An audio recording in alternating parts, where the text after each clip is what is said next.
Hello and welcome back once again to the HR Social Hour Half Hour Podcast. This is episode 57. John and Wendy talk to Christie Engler. I'm your host, John. And I'm Wendy. How is everything, John? Doing really well, Wendy. I'm very excited. This particular episode is sponsored by our friends at CareerArc. Yep. And really appreciate the relationship that I've had with CareerArc over the last several years. I am actually getting ready to present again with them. I'll be doing a webinar on Wednesday, March 20th, 2 p.m. Eastern Time. When this show comes out, it should have the notes in the show notes about that particular webinar. But I'm going to be doing one of my social media 101, how to build your brand conversations. I can tell everybody. Good. Yeah, well, thank you. Last year, it was the biggest attended event that CareerArc had. I am flattered and stunned and blown away by that response. I know a lot of it was HR Social Hour listeners and friends, and I'm going to ask you to come back because I did change it up for this year, so it's not the same spiel. Awesome. But again, CareerArc has just been a tremendous partner, and really glad that they're going to be sponsoring us this quarter a few times. Thank you, CareerArc. Yeah, so hope you come check us out on the 20th. I got to say, I'm really excited about tonight's guest. Mm-hmm. I have to tell the story before you make the introduction. About this time last year, so we had put out a handful of shows. I'm on LinkedIn and I'm reading some comments about a post. And this guest wrote, "I really hope I can be on that show someday." No idea who she was. And I was like, holy cow, that's amazing. Like, somebody just listened that we don't know. And it was kind of as we started figuring out that the audience was a lot bigger than what we had thought. So I connected with this person at the time, have then since gotten to meet her and break bread. And she's awesome. And I told her that when she had her blog up and running, we wanted to have her on. And well, I've gushed enough. Wendy, I'll let you make the introduction and we will get started. Oh, super excited to welcome Christie Engler to the show tonight. She is an HR enthusiast and a diehard Buckeyes fan from Columbus, Ohio. She has nearly 15 years of experience in HR, primarily in the outsourcing space. She is currently the Director of Client Services at Consolidated Employer Services in Columbus. Christie launched her HR-centric blog, Living in the Gray, in 2019. She is a graduate of The Ohio State University and Keller Graduate School of Management. She holds the SPHR and SHRM CP designations, and she is a member of her local SHRM chapter, HRACO. Christie lives in Columbus with her husband, James, and two daughters, Avery and Emily. Well, Christie, welcome to the show tonight. And our first question is always, what's in your glass? Thank you guys so much. I'm so excited to be a part of it. Tonight, I have a nice Pinot Noir from California. Wine is always a good choice. I'm a wine enthusiast, so it's always good. I can't wait for us to meet. We're going to just have so much fun. SHRM 19, here we come, Wendy. Most definitely, most definitely. Christie, as I mentioned in a little earlier, it's been just a joy to get to know you a bit over the last year, and again, was so flattered when somebody had been listening and wow, there you were, like our first listener that we didn't really know very well. And I know we've had a chance to talk shop a little bit. Don't know a lot of your backstory though. How exactly did you get your start in human resources? So it's kind of funny. From the time I was about 2, I went around and told everybody I was going to be the president of the United States. And when I was that age, I was extremely stubborn, and that's what was going to happen. So, a few years later, probably around 5 or 6, decided, I should probably go to law school before becoming the president. Because I was thinking that I could be the president forever. I didn't really get that it was an 8-year, thing. So I was going to be the president. So I decided, okay, I'm going to be a lawyer and I'm going to go to law school. And then really that kind of stuck with me for a long time until I was at Ohio State. I was a junior and I was majoring in political science, again, intending to go to law school. And I was doing a minor that was business focused because I'd always been business interested. And so I took this intro to HR class. And I remember the day sitting there in this class, and it was just kind of like an overall, they talked a little bit about common benefits and talent acquisition and just all the different things about HR. And I remember this feeling just sitting there and going, oh my gosh, this is it. this is it. This is the thing. This is what I'm supposed to be doing with myself. So I went ahead and finished my degree because I was so far into my political science major that it didn't make sense to stop. But then I went to grad school for HR.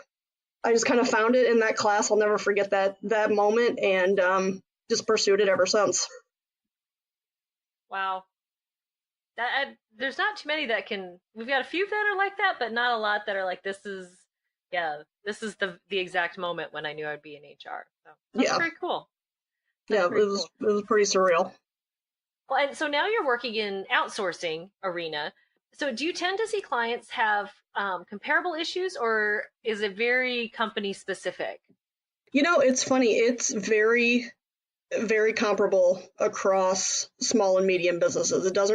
There's some things obviously that some businesses share because of their industry. So a lot of the construction or the trades or manufacturing, a lot of those folks have their similar challenges, but across the board, honestly, with small and medium business, primarily in the Midwest, the challenges are the same. These are folks who started businesses. They either came into it through their family or they purchased something, thought it was a good idea, and they just want to run their business. And they don't know anything about the business of people. And they don't know how to deal with employees. And every day, I'm still back at square one. I'm kind of awestruck when, we have big conversations on Twitter and whatnot about, to me, what are still big ideas like diversity and inclusion and some of these big things. And I'm like, oh, that's great. And I know that we'll get there someday. But, I'm still teaching business owners what's the difference between exempt and non-exempt. There's so many who they don't know. They don't have a clue about this stuff because this isn't what they want to do with themselves. This isn't their purpose and their passion. So, it's cool because I get to help them. But I'm still very much at square one with a lot of people. I can imagine. We see that a lot in the town that I'm in, where people are, they're asking very basic questions. Just, how do you fill out an I-9 properly? And the exempt versus non-exempt, and what does that mean? So I think kudos to you for taking that on. I did a webinar actually last week for clients about completing I-9, and that stemmed because I saw 3 or 4 of them in a row that were, horrible, and said, okay, we need to do something about this. So for the most part with business owners, and I've been doing this for quite some time, we're still back at square one. I believe it. Christie, you're dealing with a lot of comparable issues like you talked about. And I know you're out there and reading up on what's going on and kind of what do you see, coming down the road. What do you think the biggest challenge your clients is going to see as we continue through 2019? And how are you preparing for that? A lot of it, John, is just they don't know what they don't know. I have a lot of business owners who are in their 50s and 60s and approaching 70s, some who are starting to think about the future, some who do not want to have that conversation and are going to pretend like it's not happening, but definitely a lot of succession planning and what's next. And, am I going to sell? Am I going to go ESOP? And, is there anybody in my family who wants to take on this business? So that's a lot of conversation that I'm having with business owners. And honestly, I'm kind of forcing some of them to have it because they pretend like the end is just never going to come. So it's kind of a push a little bit to say, hey, we really need to plan for the future. Recruiting is still a big issue, across the board. And it's funny too, because with a lot of these business owners who are of a little older generation, they're the ones that talk a lot about, the issues with millennials and, everyone's lazy and no one wants to work and, just kind of all these things. And I'm kind of challenging them a little bit to say, hey, while I understand all of that, let's also look at the business, though. Why would someone want to come work here? And a lot of them just think that, oh, well, I have a business and my doors are open, so people should want to work here. They're not really taking into consideration the market, the competitors, the comp and benefits, and some of those things. And so trying to get them to look in the mirror, when we talk about attracting and retaining talent. So those are some major issues. And then one of the big ones that I deal with all the time is just compliance and just getting everybody on board. I just, like I said, I have to still explain what exempt and non-exempt, means, and just a number of things. So many of the business owners just either they think that things are still the way they were 20 or 30 years ago, and they don't know. A lot of the changes with ADA have really thrown a lot of people for a loop. So that's always fun to try to explain that. So just trying to get everybody ready. So some of the things I'm doing are monthly webinars for my clients, monthly newsletters, just trying to be a resource for them, really, because we're in an outsourced relationship. So, I can't always be there with them 24/7. So I try to give them resources so they can be somewhat self-sufficient. It's interesting, Christie, the comment about or the conversation about some of the owners and what are you doing with ownership. I have to be honest, I hadn't really thought about that working for, a larger employer that has some of those succession plans in place. It's really interesting to see how that would play out in a smaller company where, especially if someone is getting ready to, even if they don't want to admit it, knowing it may be coming to the end of that time, that's gotta present some unique challenges. Yeah, I have a client right now that the great grandmother is still involved, and she's 91 years old, Wow. Still signing some paychecks. Wow. Good for her. And yeah. And while it's fantastic, we all know what's coming, Right. And so now it's the grandsons who are, trying to run this company, and okay, well, we can't do that because grandma said we can't do that yet. It's interesting. It's challenging. I'm like, okay, well then we'll have this conversation in a couple of years or, whenever. So it's challenging when, especially in a family business like that. Yeah, because if it's a family business and grandma's 92 and she's still signing checks, she's not giving it up. Nope. Oh, goodness. Well, Christie, you launched your blog, Living in the Gray, earlier this year, which is great. And if you're doing webinars and all that stuff for your clients, you've got to have a lot of a great content for that. But how did you land on the title, Living in the Gray, and what's been the response so far? It's so funny because one of my first jobs in HR, and I'm still good friends with a lot of the people that I worked with there, and it was really a launching pad for me in my career. And we always talked about how, working with people and working in HR was like living in the gray. There was never anything black and white. And honestly, we could tell who would make it in our company, who would be able to work there and stand the test of time and be successful if they were able to kind of play in the gray and not need everything to line up neatly into boxes and for everything to be black and white, because people just aren't. There's nothing about people that's exactly black and white. So I've always kind of thought of HR in that way. I told people for a long time, I said, if I ever get a blog off the ground or if I ever write a book, it's going to be called Living in the Gray. And I purposefully did the GRAY because I did not want to be associated with 50 Shades. So that's why I did not go with the GREY. Nice. Nice. Just wanted to put it out there that it was not that kind of blog, So, but life is not black and white either. Life is in the gray, and I have a child who's 8 years old who is on the autism spectrum, and talk about something that I never would have prepared for. Had no idea what was coming with that. And that's been a real challenge, and that's definitely been a gray, in my life, that we've just kind of had to wade through and figure out. So I like living in the gray. I like it. I think it really depicts everybody's life, and definitely those of us practicing HR. And how's the response been to the blog?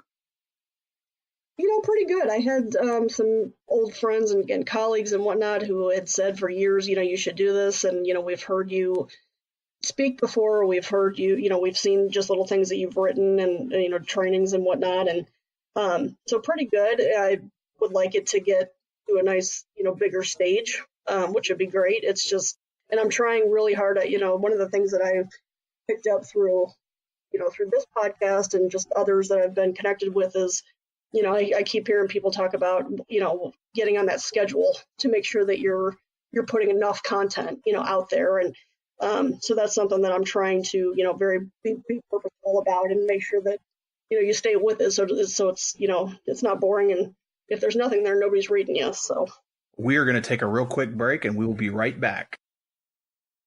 2019 is starting off much like 2018 ended, with the number of open jobs still outnumbering the number of people available to fill them. So the big question this year remains, where are all the passive candidates? We know they're on social media and on review sites researching and commenting about your employer brand, which is why we wanted to tell you about CareerArc. They're an employer branding software solution that powers social recruiting and outplacement used by many leading brands that want a competitive advantage where it matters most. When they want to reach talent faster, attract passive and active job seekers better, boost and protect their employer brand, and enhance the candidate experience for all. I can tell you as a CareerArc customer, they've been nothing but tremendous to deal with. They know their work. They do an awesome job, and I'm really excited to be continuing to work with them. So make sure you go to CareerArc.com to check out all their resources, including many free webinars. And just a reminder, I'm going to be hosting one of those webinars on March 20th, where I'll be giving a Social Recruiting 101 course on how to establish and grow your social media presence. Be sure to check out CareerArc.com.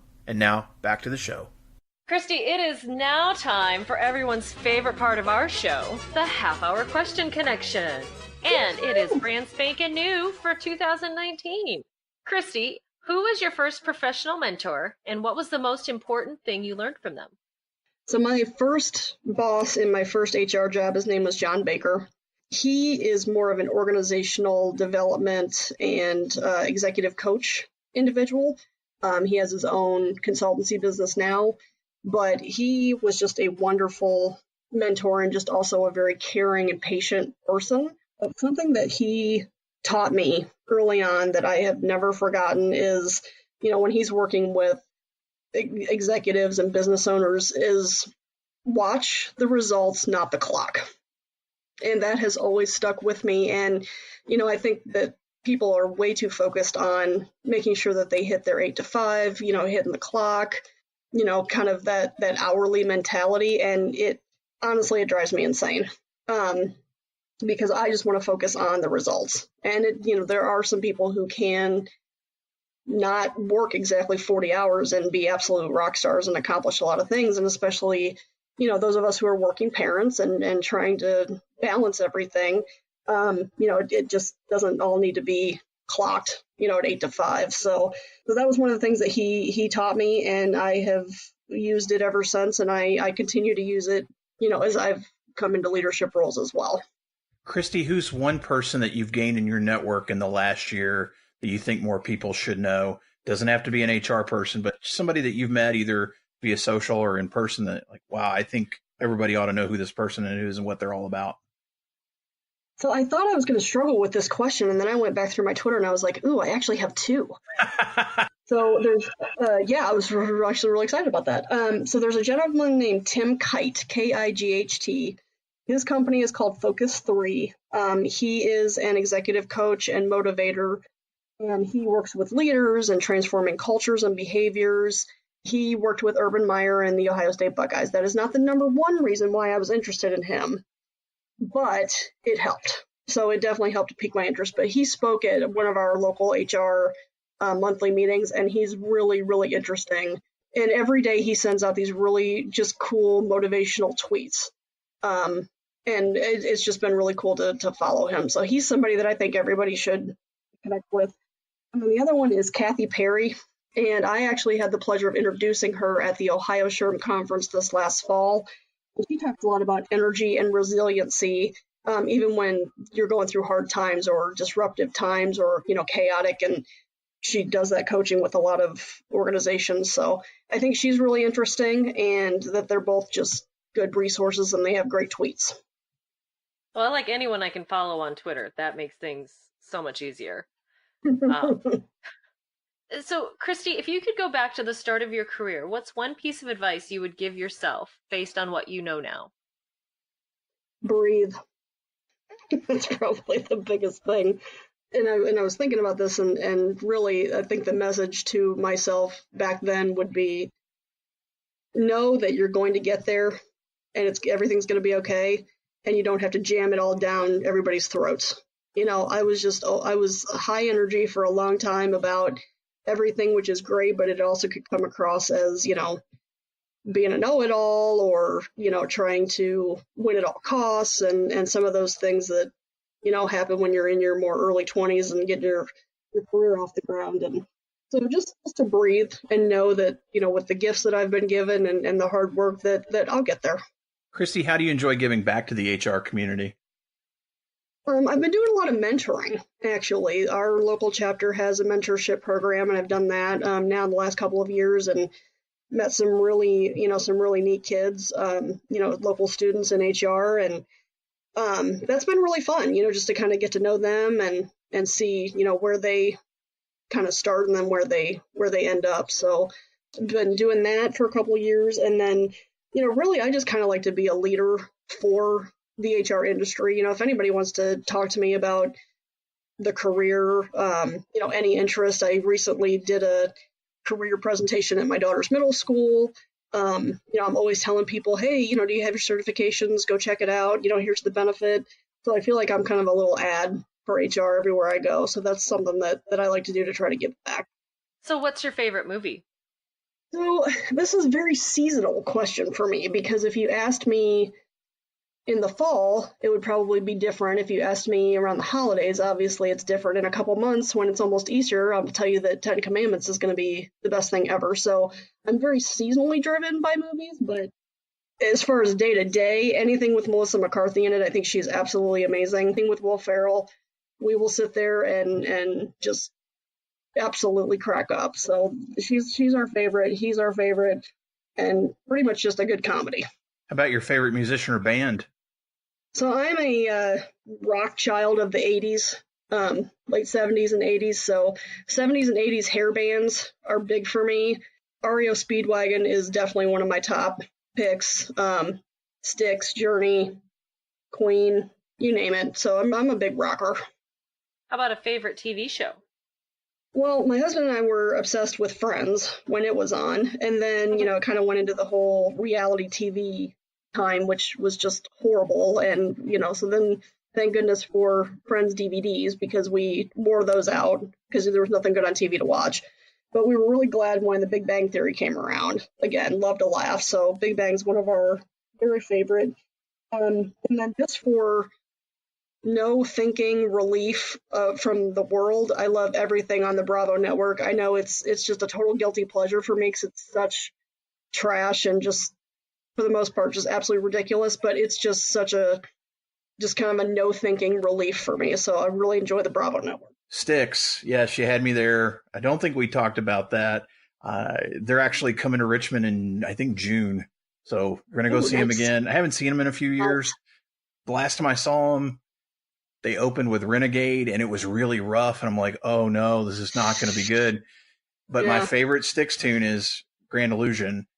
They hit Grand Illusion's second tune out, and after that, it was all just nailed the rest of it the whole night. I was so happy. So yeah, I'm with you. My wife and I are really excited.